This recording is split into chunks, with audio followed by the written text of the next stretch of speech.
മസ്തകത്തിൽ മുറിവേറ്റ ആനയുടെ ചികിത്സ കുങ്കിയാനകളെ അതിരപ്പള്ളിയിലെത്തിച്ചു. അതിരപ്പള്ളി വെറ്റിലപ്പാറയ്ക്കു സമീപം മസ്തകത്തിൽ മുറിവേറ്റ നിലയിൽ കണ്ടെത്തിയ ആന ജനവാസ മേഖലയിൽ ഏഴാറ്റുമുഖത്ത് ഒരു വീട്ടുവളപ്പിലാണ് ഇന്ന് രാവിലെയോടെ ആനയെ കണ്ടത്. തുടർന്ന് ആനയെ തുരത്താൻ വനംവകുപ്പിന്റെ ശ്രമം തുടരുകയാണ്. ആനയുടെ മുറിവ് ഗുരുതരമായതിനാൽ ഉടൻ തന്നെ മയക്കുവെടി വെച്ച് പിടികൂടി ചികിത്സ ആരംഭിക്കാനാണ് ഡോക്ടർ അരുൺ സഖറിയയുടെ തീരുമാനം.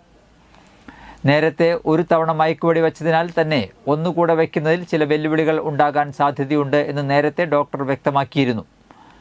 കൂടാതെ ആനയെ മയക്കുവെടി വെച്ച് കുങ്കിയാനകളെ ഇന്ന് അതിരപ്പള്ളിയിലെത്തിച്ചു.